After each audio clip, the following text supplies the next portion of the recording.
ئەمەک لە ڕۆژی 5/6دا لەدایک بووە. دەزانن ڕۆژی 5/6 چییە و بۆچی گرنگە؟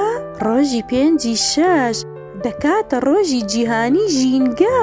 باوکی ئەمەکیش زۆر چالاکی ژینگەیە و هەموو ساڵێک لە ڕۆژی جیهانی ژینگەدا چالاکی ئەنجام دەدات لەگەڵ هاوڕێکانیدا. گوڵ دەڕوێنن، نەمام دەڕوێنن و ئاوی گوڵەکان دەدەن. وا ئەمەکیش لەگەڵ هاوڕێکانیە و لەگەڵ باوکیا دەچن قاپ دەهێن و ئاوی تێدەکەن بۆ چۆلەکەکان. و باوکی ئەمەک بیری کردەوە بۆ ئەم ساڵ لە ڕۆژی جیهانی ژینگە و لە ڕۆژی جیهانی لەدایک بوونە چی دیارێک بکڕێت بۆ ئەمەک. بیری کردەوە کە گوڵە باخێکی جوانی بۆ بکڕێت بە دیاری.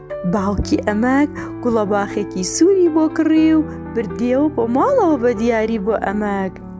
ئەمە کاتێککە دیارەکەی بینی زۆر دڵخۆش بوو، پێکەنی سوپاسی بابەگیانی کرد کە گوڵە باخی بۆ کڕیوە. ئەمەک ڕۆژ بۆ لای دایکی وتی دایکیان بیرۆکەیەکم هەیە.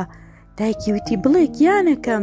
وتی ئەمڕۆ ئەمە بێت گوڵە باخەکەم بە دیاری بەرم بۆ قوتابخانە، لە باخچەی قوتابخانە بیڕوێنم و بە هەموو هاوڕێکانیشم بڵێم کە لە ڕۆژی لەدایک بوونیانە هەر یەکە و دارێک بەدڵی خۆی لە باخچەی قوتابخانە بڕوێنێ. ئەمەک ڕۆژ بە قوتابخانە و بیرۆکەکەی بە مامۆستا و بە هاوڕێکانی وت و گوڵە باخەکەی لە باخچەی قوتابخانە ڕوان و هەموو ڕۆژێک ئاوی دەدا. مامۆستا زۆر دەستخۆشی لە ئەمە کرد. بە هەموو هاوڕێکان و هاوپۆلەکانی ئەمەکی وت هەر یەکەتان دەتوانن لە ڕۆژی لەدایک بوونتانە داری نەمامێ گوڵە باخێک بێنن لە باخچەی قوتابخانە بیڕوێنن.